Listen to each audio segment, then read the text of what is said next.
want us to have one of those mother-daughter moments? Well, I think I feel one coming on. Yes, sweetheart. Okay, swear you won't tell anyone? I swear. Okay. The other day, when I was in the bookstore with Dad, I met a man. A man? He's not like the boys I usually date. He's sensitive, and he's intelligent, and he's interested in my mind. A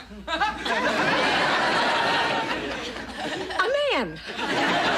Well, actually, he's a graduate student. A graduate student man. Hi, welcome back to another episode of AOA, the Who's the Boss podcast. I'm Tori. And I'm Kevin. And we are here to rewatch and discuss every single episode of Who's the Boss. I don't have any news, so I can just get right to it. News. This episode is season 6, episode 4. It's called Sam's Novel Romance. It first aired on Tuesday, October 10th, 1989. The TV Guide summary says, a graduate student inspires more than a love of literature in smitten student Sam.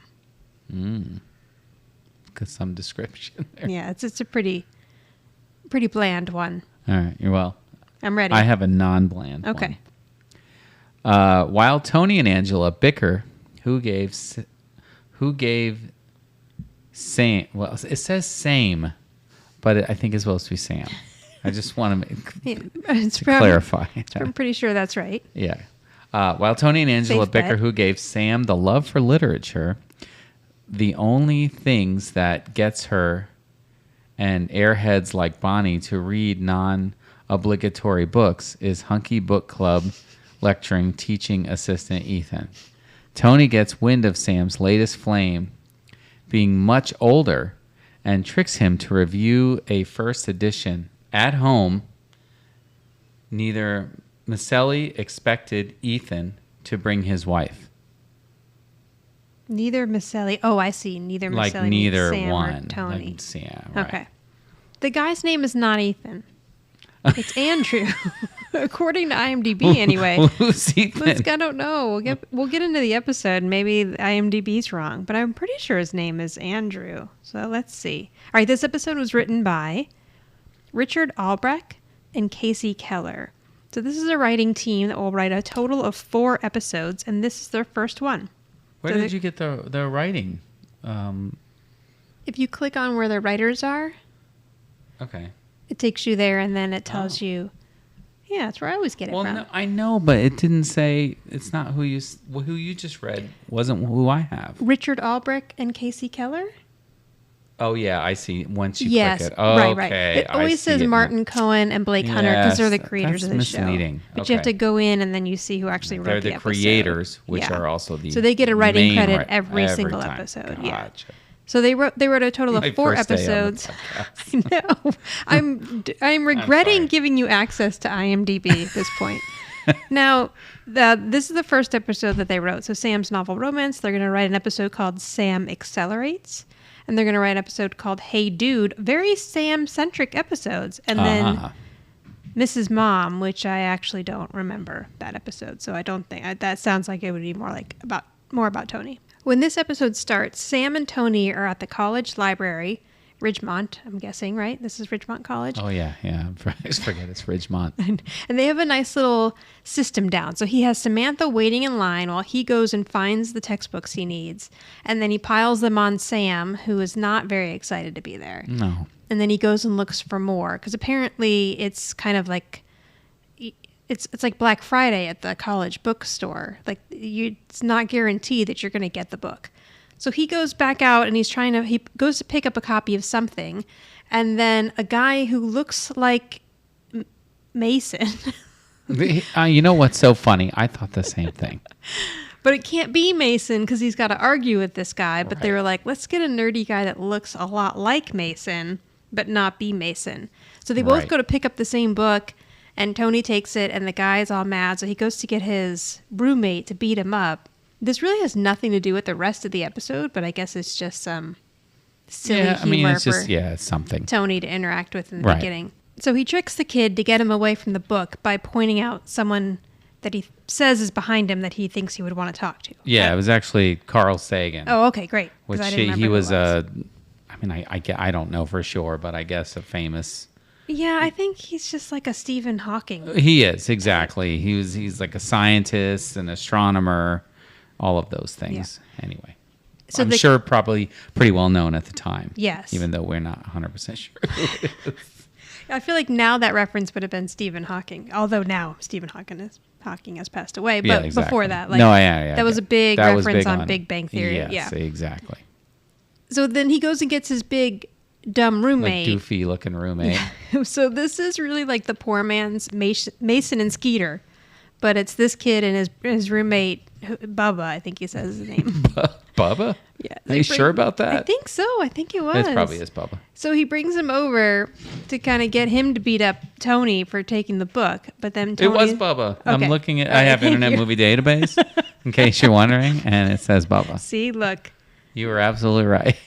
I wonder what... Oh, I looked up both Bubba and Richard Israel. Oh, Nothing. okay. All Here's right. the confusion. Richard Israel... Oh, Jesus. What happened? That was me, not a cat. That wasn't even a cat. Not an animal this time.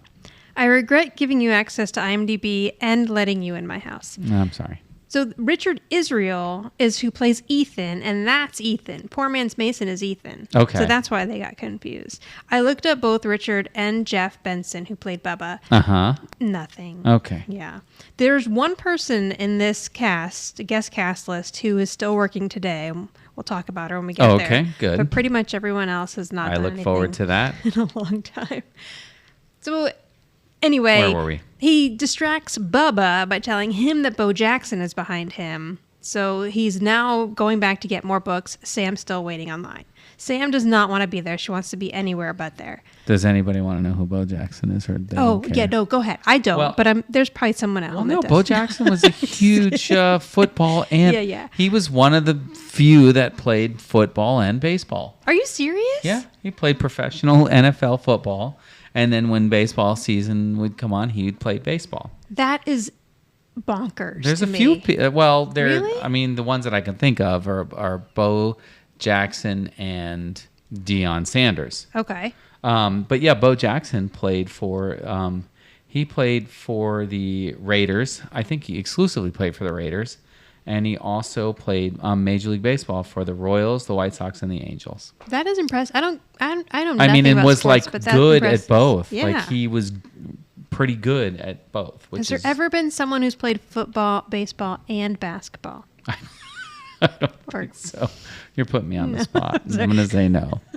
Curling. Anyone who's played football, baseball, and then baseball. Olympic curling. And maybe some hockey. Yeah, that would be impressive. That would be. So as Sam's standing in line, she tries to open the book that's at the top of the pile. She's got a really heavy load of books in her arms. So she can't open it, so she's doing it with her teeth to try to get the cover open. And a guy notices her, so he comes up behind her and he flips the page open and he comments that she's about to embark on a great romantic adventure. Okay. And he says that she's... Where everybody dies. Yeah, he says she's reading Wuthering Heights.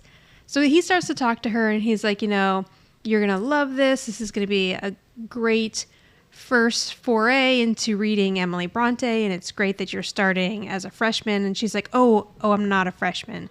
Because she's trying to tell this guy I'm not in college at all. Right. And he's like, oh, great, you're a sophomore. Okay, so you'll have much more experience to really put behind the book. And so now she decides that she's just She going to... goes along with it, right? She's Like, going to go with it. Right. This guy's hot. Yes, he's cute. He's got a little mannequin on. Little man again. She's just going to go with it. So she starts talking to him, and he tells her that there is a literary club that meets on Thursdays, I think, and, he would love for her to attend, and that they're going over Wuthering Heights in that class right now. He says that he is a teaching assistant, but also a grad student. So not only is this guy in college, but he is got to be at least 24, I would say. 25. Oh, yeah. And the thing is, what you make fun of his man again, but I that like plaid mannequins. shirt. I mean, I Yeah. that shirt, what he's wearing there can totally be pulled off today. Oh, absolutely, yeah. The man again with the plaid shirt. I'd wear that. Yeah, it's a nice outfit. Well, I say it could be pulled off. That doesn't mean, I'd wear it. So that doesn't mean necessarily it could be pulled off. When I used to go to work, I work with a lot of guys who are much younger than me, probably like late 20s, early 30s. And there were lots of mannequins. I bet. And they thought that it was funny that I called it that. I didn't realize that isn't actually what people call it. I think I got that from you, and I thought that's just what people called it. Yeah. Next day or so, Sam is sitting on the couch. She's got her shoes on the couch. I know, it's weird. TV people never take their shoes off at home. They always have them on. She's reading Wuthering Heights on the couch. Jonathan and Mona come out, and this scene is not in the Antenna TV version. Oh, yeah, okay. It is on the Roku channel version.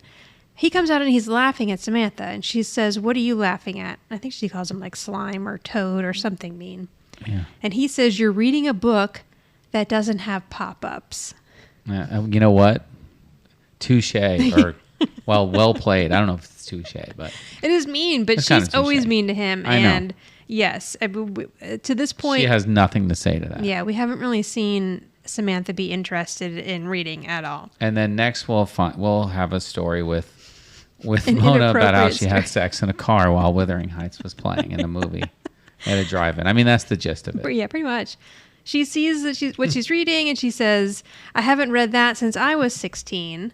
And then she's like, "Oh, wait, no, I didn't read it. I saw the movie. Oh, wait, no, I was at a drive-in, so I actually didn't see the movie." And then Samantha's like, "This is really good stuff. It's got passion and intensity." She says, "These two people wanted each other bad." And that's also what Mona remembered about the movie. It's just so funny because Mona just goes on about like how she had sex in the car, and Samantha just completely ignores it. It's like, anyway, she's so used let's to talk it. about like, I know, it's just so funny. Pseudo grandma she's all always like, telling inappropriate stories. Right, if the van's a rockin', don't come knocking. Now, I got in trouble for reading V.C. Andrews when I was like 13 or 14. Mm-hmm. And I should have just been reading Emily Bronte, I guess, because then I could have just said it was literature. Because this story is super messed up. I've never actually... I know, it is. I've never actually read the book. I think I'm going to read it. I mean, if I did read it, it was when I was in high school and I was told to read it, and I have no recollection. I don't remember reading this one, and I remember reading a few in high school. Yeah. I remember The Scarlet Letter, and there were a few others that I remember. Homer's Odyssey. Yep. All sorts of super Odyssey. boring. Which I didn't understand. I mean, I didn't understand. I understood Odyssey, but I'm like, my God, 10 years. Like, why did everything take so long? Like, it took them 10 years to go across the sea or whatever the hell it was about. So I think I do want to read this now because I'm intrigued. We watched a video to give us a summary of what it is about. And, like, everybody dies, and Heathcliff just kind of seems like a terrible person overall. He really does. He really does. So I don't know that this is really the best thing for a 16-year-old impressionable young girl to be reading any more than me reading Flowers in the Attic by V.C. Andrews and My Sweet Audrina and all that other crazy stuff. So anyway, Tony and Angela come home at that time. He has dinner, and then Angela notices what she's reading because she's like, "Can I just finish this last chapter before dinner?" That's what every parent wants to hear. I have not heard it yet in my lifetime. Someday I'm hoping my kids will enjoy a book so much that they will want to read one more chapter. But so far it hasn't happened. So Angela's like, "Oh, I remember when I read that book." And then she's getting, all romanticizing just like Angela does. And so now Tony's like, "Wait a minute. You're not taking credit for her wanting to read. She's reading because I'm going to college and because I read to her when she was a baby."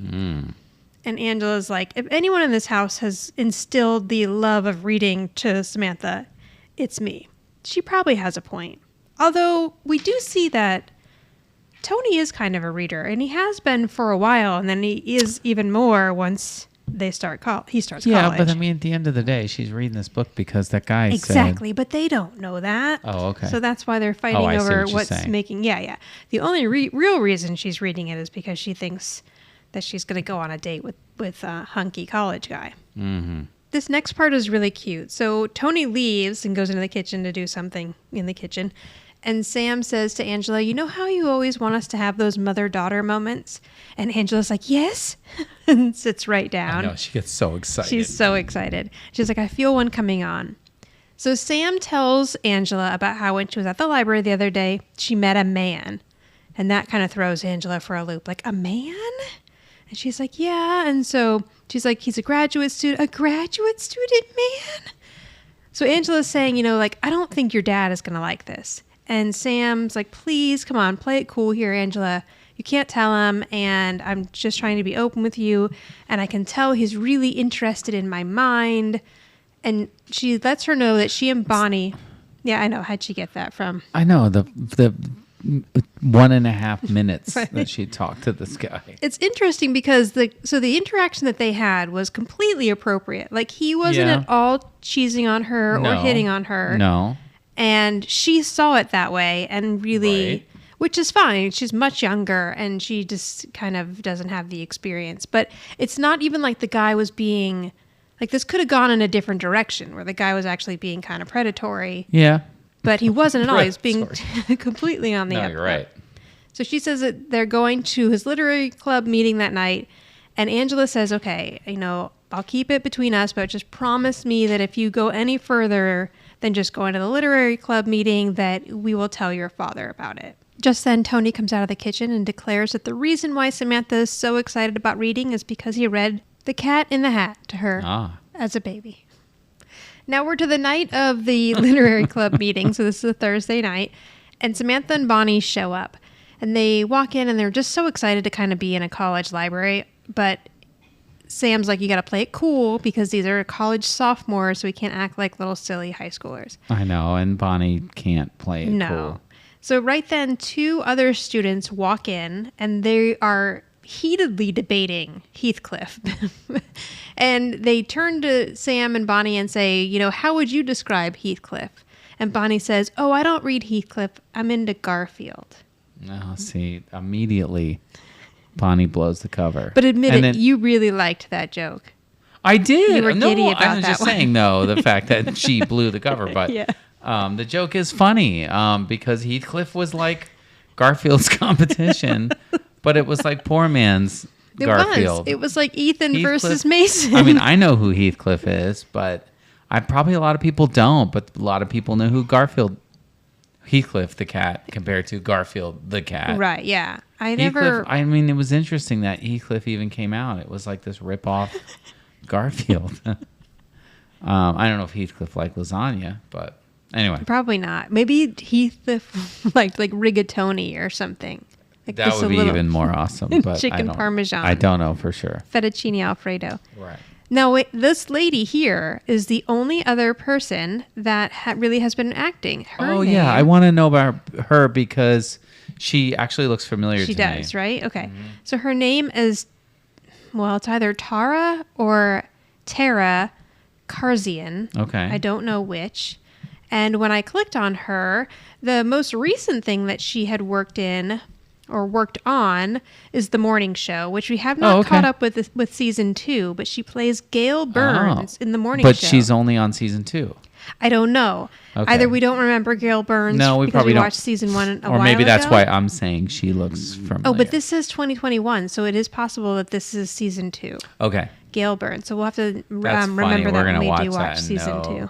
Yeah. And then she's also American American Horror Story. Dead to Me. Yeah, Dead That's to Me. another new show. And then when I looked back, there's one that our kids would be very excited about. She's in 3 episodes of Liv and Maddie. And I feel like I remember That's probably seeing where I her recognize her on from. Liv and Maddie. I guarantee you that's where I recognize Yeah, her from. because that I show sit gets and played a watch- lot in this house. Yeah, Liv and Maddie with the kids. Yeah, and let me see. ER. Oh, wow. Yeah. Prison oh, gosh, Break. she is constantly working. New Adventures of Old Christine. We used to watch Okay, that. Yeah, we did. Yeah. Oh, 6 Feet Under. Of course, 6 Feet Of Under. course. Oh, my gosh. Dr. Dave. Dr. Dave Coordinator. I have no idea what that means. Everybody Loves Raymond. I'm sure you recognize her from that. Yeah. Oh, wow. So I've seen her in a lot of things then. she's in an episode of The X-Files. X-Files. Yeah, okay. Coroner's assistant, Married though. with Children. Wow. Wow. Working actress. Yeah. To this pretty day. much. That's great. Good for her. Excellent. Yes. Great work. I wonder if she, you know what? I guarantee you, and I'm just going to speculate this, that in 6 Feet Under, she's probably somebody who dies, dies. in the beginning of the episode. Yeah. Yes, if you don't know this, I found it there's one horrific, at the beginning of 6 Feet Under, someone always dies. Yes. Obviously, that kicks it off, and then that's the family And I always love goes that. to the I mean, I funeral love home. that show anyway. Yeah. And there's one horrific one that stuck with me. And it's a woman who gets into a fight with her husband or boyfriend, and I can't remember. She turns around and trips, and she lands on the fireplace poker, and it goes through her eyeball. And that's how she dies. And that is Billie Eilish's mother. Oh, that's right. And That's right. When I found that out, right. I We was have like, talked about oh this. my gosh, Billie Eilish's mother is the worst traumatic I death want to watch on that 6 episode Feet Under. now. Oh gosh, so bad. Okay, I mean, it's a great episode, I'm sure. Just that death is horrific. Anyway, back to this show. Yeah. I thought you were going to say that you 100% bet that if we were to ask that lady to come on this podcast, she would say no. She probably would. She but- probably would. Okay, so now Sam's a little like nervous. She's thinking maybe we shouldn't have done this because we're really out of place here. But they get the book club started, or it's not a book club, literary club, whatever. So they go and they sit down, and he notices that she's there, and he says, "Hi, Sam. I'm so glad that you came tonight." So he starts, doing an intro about how it's not just words on the page. It's the readers that really bring books to life, and that's what he wants to do tonight. So Sam's asking Bonnie, like, oh, what do you think of this guy? And Bonnie's like, oh, yeah, he's super cute. And Sam's all like, he has a brain too, Bonnie. And then Right, like he's just not an object. Yes, and then we discover that Bonnie doesn't have a library card, which probably makes going to school hard, but she probably has enough money that she can just buy whatever books Right, it she makes a lot needs. of sense Yeah, that where Sam she would need a doesn't. library card. Right. Now, back at home, Tony's doing the cutest thing ever, which is he is now covering all of his textbooks with brown paper.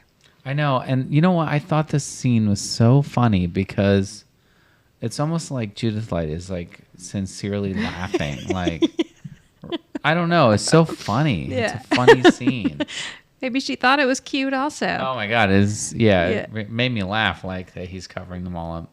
Because I don't think you do that in college, right? You don't cover your books. Yeah, that's a good It's point. a high school thing, That's a high school right? thing. I don't And remember so doing that Tony's in like, college. I got to take care of these Yeah. books. So he's like, I got to cover them up. And And he's using brown paper bags is, to yeah. save money, not buying book Yes, covers. and Angela actually references that. She says that she used to have the ones that had like college, emblems on them. Oh, right. And he says we used to beat up the kids who had those because Right. he would have. Because you put he would've paper, been poor. paper bag. But I remember when I was in school, it was very popular to do that, especially in high school.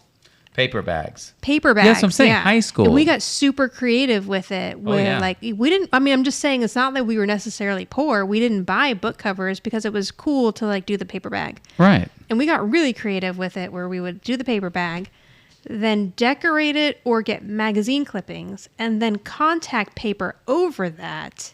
Yeah, that's And out then of you control. wrap the book because it was really Yeah, good that's protection. insane. And then whether or not we actually read the books after that is a whole different story. Yeah, I mean, I just would do the brown paper bag covers and then draw male genitalia on it or something. Or like Metallica logos or something. That Skater S or Oh, whatever yeah. that everybody likes to draw. That's a Skater S. No, What is it? It's what was it? I don't remember. I thought it was like a skater symbol. I don't know. I thought it was Smile or something. Oh. With this. I was. Side note, we're really rambling tonight. We are. I was at Jersey Mike's today with Isla. We were waiting now for we're really rambling. for her food to be ready. And there was a woman who was probably closer to my age than her age that had gone into Jersey Mike's wearing Dora pajama pants, a t-shirt, a messy bun, and Uggs. And I was like, wow, that woman just really just came out to Jersey Mike's in her Dora pajama Doesn't pants. care. Yeah.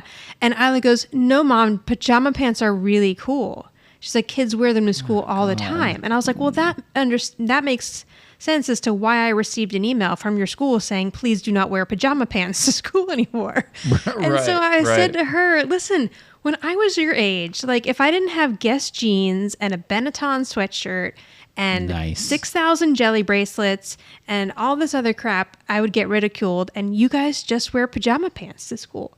But there's something really great about it. I was just about to say that. There is something fantastic Yeah, about it. I feel like I love kids it. do not care these days how they That's go to great. school. Yeah, that's good. There have been a couple of days where Like there's not labels and stuff. No, like, no. Our kids have not asked for not specific, one label. like expensive labels and all this crap. Yeah. We used to go through it.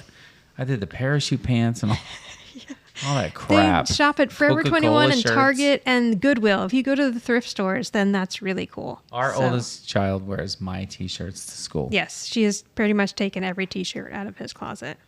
Anyway, we digress. Yeah, and I see them wearing the same sweatshirt to school days in a row, and I'm like, are you not embarrassed to wear the same thing to school? And she's like, no one cares. Yeah. Like, okay, I don't know where you go to school, but it's kind of awesome. Mona comes into the kitchen, and she says, Angela, your son is doing homework.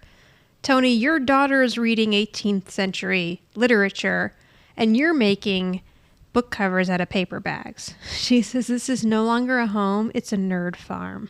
Yeah, and I just want to Is throw nerd in farm there. a real thing? Well, I looked it up on Okay. Urban Dictionary, and a nerd farm is a place where nerds congregate. I just thought I'd throw that in there. Yeah, I mean, I feel like that has to be the definition for sure. And then there's like how they always have the an example sentence. Yeah. Hey, Jimmy, let's go to the public library. No way, Billy. That place is a nerd farm. Okay, Billy. Well, Shut it. Do they have a how to pronounce nerd farm on there also, like no, a dictionary? Okay. I mean, I think it's pretty self-explanatory. So Tony's like, okay, what is wrong with my daughter reading to expand her horizons? And Mona says, exactly. Especially if it's going to help her land that guy. Oh, and boy. Yeah, Tony's like, what guy? And you can see Angela over trying to just shake her head no. And so she's like telling Mona to shut up, and Tony's all upset that he didn't know about this guy. And then he's really upset when he finds out that Angela did know about this guy. So Angela just tries to calm him down and says, I've got it handled. I had a talk with her. If anything goes any further, she's going to come to you. And then Mona says, uh-oh, there's going to be a shootout at the old nerd farm tonight. Oh, no, not the nerd farm. Back at the literary club, Andrew gets Sam to get up and read a passage of Wuthering Heights with him. And this is where Sam completely falls in love. Yeah, she's like, this is it. She's a little smitten kitten. So she and Bonnie leave, and as they're walking out, Andrew's wife walks in. She goes up to him and she gives him a big hug, but Sam and Bonnie don't see that part. No. They don't see... It's for our benefit. Right, exactly. Yeah, but she completely misses that this woman just came in. He introduces her as his wife to the rest of the club, and there's going to be a problem. It's going to be a problem. Back at the nerd farm, Tony is trying to get any information he can out of Angela about this guy. And he tells her, here, take this piece of paper. I'm going to leave the room. Write down everything you know about him.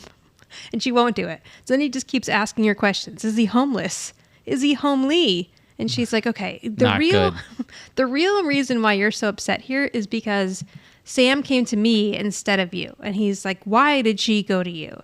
And Angela tells him, because you tend to overreact and you're judgmental. And that's absolutely correct. He would have lost his mind if Sam had come to him. Oh, yeah, of course. So she tells him sometimes you just need to relax and let her come to you if she wants to talk about it. But as soon as Sam walks in the door, he's like, have a seat. We need to talk. And I love the look Sam gives Angela, like, you told. And Angela says, I didn't say a word. Yeah. And even Sam says, did he try the write it on the paper trick? So they've been here before. Yeah. She knows what's happening. But, I mean, at the end of the day, Angela told Mona, right? No, Sam told Mona, I think. Oh, that is a good point. They don't clarify how Mona found out. I think Mona knows I got it that Mona knows from Angela. See, I got it from Sam was just telling Mona, there's this really cute guy that I'm going to see at the literary club tonight. Because she also talks to Mona that way. But you're right. We're not sure. She does talk to Mona, but she's reading the book and she doesn't, I don't think she brings it up. But I don't know. No, you're right. We absolutely did not see it on camera. Right. I'm just saying so you're supposed that to assume. I assumed that at some point Sam had also shared with Mona about the cute guy. But I'll accept that. Yeah, but we're not sure. And it is possible that Angela could have told Mona, but... Like knowing... Well, I mean, it almost makes sense that Angela told Mona thinking that. It was just going to stay between them. Right. Because And then Angela Mona never just learns throws her it out there lesson. because she's just, and she's Mona. Yes. And Because it's just been doesn't- 41 years and Right. Angela never learned. Right. Exactly. It actually makes sense. That is Anyway. a very good point. So Tony lays into Sam and he wants to know everything about the guy. And she tells him, like, he's older, which is why I didn't tell you, but he's very sweet and he's interested in my mind. Okay. And she basically just gives him this whole spiel. And she says right here his name is Andrew Booth. So his name is not Ethan, which we already figured out. Right. And Tony actually takes this a little better than you would think he's going to. And I don't know if it's because Angela just told him, like, you have to lay off and let her come to you. Right. But he is asking, like, how much older is he? Like 18 or 19? And she's like saying up. And then he says 19 and a half. And she's saying up even higher. And the other thing, too, about this is that today, this is not acceptable. Like, when I was 17, going out with somebody who was 25 was an age gap, but not like now. I think there is no reason why a 25-year-old needs to be around a 17-year-old. No, at I all. mean, obviously for multiple reasons. Right. But it's not him, it's her. Exactly. Yes, this guy's done nothing wrong here Right, at all. right. But what I'm Don't saying is victimize like him. no. But what I'm saying is for Tony to now find out that this guy's a graduate student, which Right. means 24, 25. Right. Oh, I see what you're saying. Yeah. And I'm Okay. saying this from experience. When I was 17, I dated a guy who was 24. And at the time, it didn't seem odd to me at all. No, well, you were 17. I know. And no one else really seemed to think it was that odd because, older generations have a more significant age gap sometimes. Yes. And I mean, like, I guess I agree. I see. What is our age gap? Like 3.5? Yeah, 3.5 years? Yeah, years. that's not bad. Give or take. Like, my a parents month. had like 5 years, but I guess like anywhere around 10 years didn't seem that odd back then. True. Okay. But now, like, if our 17-year-old was dating a 20, I would just smack that guy about the face and tell him to go find About the face. an adult. All right. But I just want to say also that the guy that I dated when I was 17, who was 24, was very sweet and actually never tried anything. So Okay. just in case he's out there. That's good to know. I hope he's doing well. Sam's very excited that her and her dad have just had this great conversation.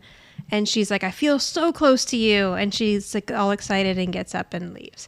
But Tony has an ulterior plan. Yeah, of course he does. So he decides that he's going to invite this guy over so that he can get an idea of what he's about. And his plan is that he has told Andrew that he purchased an autographed copy of Jane Eyre by Charlotte Bronte, and he wants to make sure that it is an authentic signature. Okay, well. And I mean, Yeah, go ahead. Sorry, go ahead. Well, I was just going to say, like, it's so interesting. Like, back then, in the age of, like, no internet or cell phones or any of that stuff, like, he would just, like, contact somebody and they're going to just show up at the house. And, right. yeah, I'll come look at your book. Yeah, right. sure. I mean, Yeah. and He where probably does this guy live? Like, he's going to go to their house in Connecticut. I don't know. It's just so Of funny. course. Yeah, Like, Tony probably just wandered into his office, or if he has an office there. I get, yeah, his right. classroom. Right. Got all chummy with him. Right. Anyway. And got him to I know. It's very sitcom. And Angela's in the room and she's just heard this plan and she's like, we don't have an autographed copy of Jane Eyre. And so then he opens up the copy that they do have and he autographs it himself. And he says, we do now. Yeah, and then he starts that'll blowing show on it. him. He could have at least done that earlier in the day so the ink was dry, but it's very funny to see him blowing and then trying to smack the book shut so that it dries. So he opens the door and there's Andrew. And he makes a dumb joke of just call me Ishmael. Which And is then he Moby lets Dick. this guy know it's a Moby Dick reference, which I'm sure this guy already knows. Never heard before in his life. Like, everybody knows that line. And Angela, if the floor could open up and swallow Angela right now, she would take it. But No, I believe that. you know, yeah. she's just thinking like, oh, I mean, he is dumb sometimes, but she's really hot. I guess. And he I does a guess. great job cleaning the house. So I guess. I'll keep him.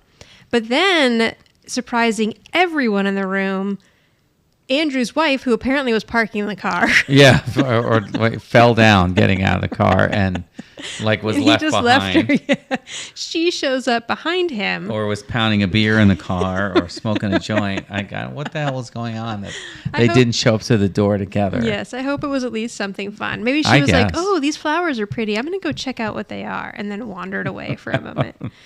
So she shows up afterwards and he introduces her as his wife. So now they're all very confused because as far as they know, this guy has made advances on Samantha. Right. And said... Right. So it's confusing. Yeah. I mean, the way she's selling this, it's as if they are already planning what they're going to name their first children. And I don't know that they necessarily realize at this point that it's one-sided until... I mean, I guess, yeah, maybe they are realizing it now because Tony seems angry at first when he's like, I can't believe he's married. Right. But obviously this guy didn't have any intentions with Sam if he brought the wife to the house. So he opens up the book and he's like, I'm really sorry, but this is a fake. It's funny, actually. Yeah. And he says, how do you know? And he says, Charlotte Bronte doesn't spell her name with a Y. Like Bronte. Very Tony. And now Angela's really contemplating life decisions. Yeah, she's like, what have I done? Maybe I really should get out and start dating again. Do you think she's like, I wonder if I can get on Tinder? Yeah. Of course, they didn't have that. Tinder didn't exist. Yeah. So they go into the kitchen where Mona's already in there. And Tony's all Who's like... messed stuff up.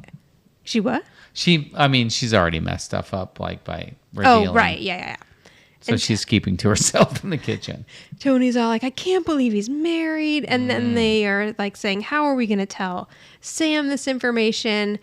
And Tony's like, I just can't take it. Like, I just hate the idea of breaking her heart or giving her bad news. And Mona's like, oh, well, I never had that nice. problem with Angela. I like giving her bad news. Right. Which is unrelated and or mean. I know. So then she leaves with that note. Right. And I'm going back to my place after I've just been sitting silently in the kitchen for no reason. and ruined Sam's cover to begin with. Right. So Sam comes in and Tony decides he's going to tell her. And he's like, I did something dumb and I invited Andrew over here. But before he can even get out the words like, listen, you have to stop because he's married, she pushes past him and she goes into the living room. And so now she's introducing herself to Andrew and his wife. And it's nice here how they really make Samantha look like a child. Yeah. Like if you look at him and his wife compared to her, she looks, not only is she small, but she just looks very young. Right. I understand what you're saying. Yeah. And so Tony says, like, this is Andrew's wife. And she even says, like, I heard a lot about you. So it seems like Andrew was interested in her learning more about Emily Bronte, but not at all in the way that Sam was thinking. So Andrew and his wife leave because they have restaurant reservations. I looked up the lady who plays the wife, and she hasn't acted in recent years. I was going to ask you What's about. her name? Okay. Hang on, let me find her name though real quick. Eileen Seeley. Okay. She hasn't acted since 2000 when she was in the movie Jack Frost 2. Revenge of the Mutant Killer Snowman. Well, that doesn't sound like a Christmas movie I at would say all. maybe that's why. I don't know. Jack Frost ruined her career. Maybe. So they leave, and Sam looks at Tony and Angela, and she's like, go ahead, give me a lecture, like I did something really dumb and immature. And Right. Tony doesn't. He kind of feels bad for her, and he says, you're young, and you just kind of took this the wrong way, and it's fine. Don't, beat yourself up over it. Yeah, and, right. As you learn and grow, you'll understand how to figure these cues out a little better. And it's like, I'm sure Angela can really sympathize or empathize because I'm sure she's been in this same position that Samantha has as a kid. That's a good point. Angela thinks this conversation between Tony and Samantha is very sweet.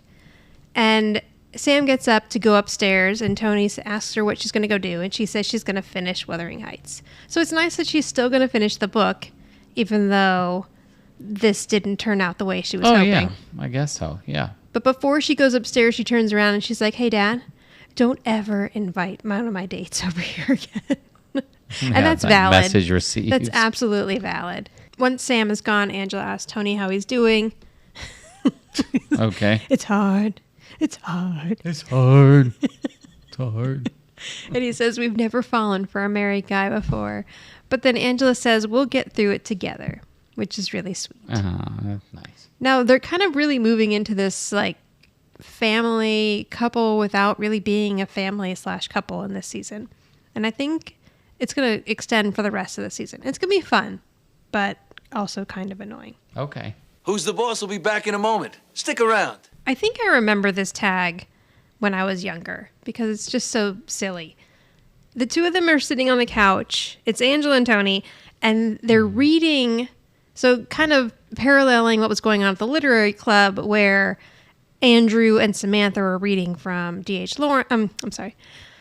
Wuthering Heights. Tony and Angela are now reading from a D.H. Lawrence book to each other. And they're getting all hot and bothered. And they're like, they're really playing it up too. Yeah. It's like super uncomfortable and then also just kind of funny and silly. And then right when you think they're possibly going to just start kissing or ripping each other's clothes off, he puts the book down and he picks up Cat in the Hat. And they start reading Cat in the Hat. So that's how they're going to cool off. I know. It's like this intense scene.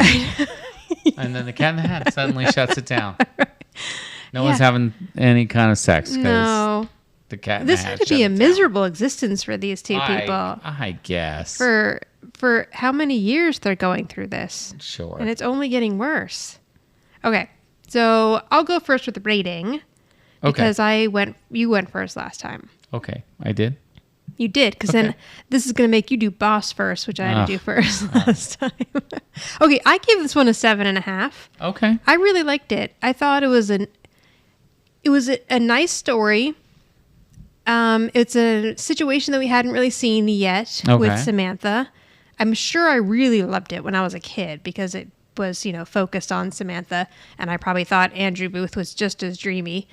And I liked the Angela and Samantha. So we're really seeing these two have bonded, and she now will go to Angela for stuff that she doesn't feel comfortable going to Tony with. And then, just the flirtiness and the cuteness of the end of Tony and Angela. Okay. All right. Well, good for you. No, I'm just kidding. Actually, I will give it a 7.5 as well. All right. Again, I think another solid episode. I think season 6 so far is a winner. As much as we were, I don't want to say dreading it, but like just knowing the anticipation of Tony and Angela and kind of knowing where it goes and everything. Yeah. I think I forgot that this season is pretty good. Season 6 seemed to be like, oh man, what are we gonna have to go through with this podcast? But so far, I've liked all the episodes, and I will agree with your 7.5. I thought it had it wasn't like over the top with Samantha. No, once she found out he's married, it wasn't like this over the top dramatic thing. It was just like, okay, like I totally misread that. Right, and I thought they did that well. Yeah. The fact that Tony called a professor that he did not know at all and told him to come to the house to look at an autographed book that was a fake is kind of bizarre. But otherwise, I thought it was a good episode. I'll agree with your 7.5. Nice. Who's the boss around here? Me or my mother? Or maybe it's you? I'm gonna say that Angela's the boss in this episode. Oh, okay. Nice, yeah. I mean, I think, she kind of was in the middle of it, and Sam reached out to her and told her, in confidence that, she was interested in a man. And even though Angela knew, maybe this isn't the right thing, but she still said, you know what? If it's going to go any further, your father needs to know about it. Right. But I'm going to let you do this one thing where you go out, right. And whatever that literary club was. So what, Mona kind of exposed it and all, but whatever, we're still unsure if it was if it was Angela who told Mona in the first place. Yeah. But just the fact alone that Angela, kind of took that motherly role Yeah. and just, and still tried to like kind of keep it together. I don't know. I'm going to go with Angela Okay. as the boss. I like it. I'm still going to stick with what I went with, but Mona. no, never. Jonathan, who had one scene where he just... Mona is the boss once. Yeah. Hasn't she been the She boss? has. a couple No, times she has already? been the Yeah, boss, all right, yeah. come on. I went with Samantha only because... Oh, okay. Once Samantha, so she kind of like was like, I'm going to go do this. I'm going to go after this guy. But then once she realized that she had made a horrible mistake, she was Okay. just kind of like, oh yeah, like I'm way too young to have this kind all of. right. Yeah, that's probably a better Like I choice just thought than she I made. handled it well. Okay. And then she said Yep. to her dad, do not ever do that again. Like I don't need you to invite people over here Right. to find out that they're married. Right. So yeah, that was the only reason. I mean, obviously Samantha made a huge mistake in the first part of the episode, but I just thought the way she handled it was nice. Okay. Yeah, no, that's actually very good. That's a good point. Okay, so you can reach us at Who's the Boss Podcast on Instagram or the Who's the Boss Pod 1 on Twitter. On Facebook, our page is the Who's the Boss Podcast page. And I have been very bad about updating our social media, and I will get Really? back to that. I'm Oh, sorry. Yes, I know. You don't even notice. Well, no, I mean, I see when you do update it. Oh, yeah. No, I haven't been putting up new... I know. I've Okay. been slacking. All right. Or you can go to anchor.fm/WTB podcast, and there you can leave us a voice message. Ah, The next episode we're going to cover is a very good one. I do remember this one. It's Okay. called Tony and the Professor. Oh, It's I look forward to this. cute Angela and Tony stuff. And, okay. Yeah, that right? We did it all? I Okay. think we did. All right. Thank you, everyone. Bye. All right, bye. If you like this podcast, please subscribe and give a big thumbs up and tell all your friends. And maybe you can tell your grandma, your mother, and your sister or brother. Maybe you have no siblings. Tell your dog and cats. Bye.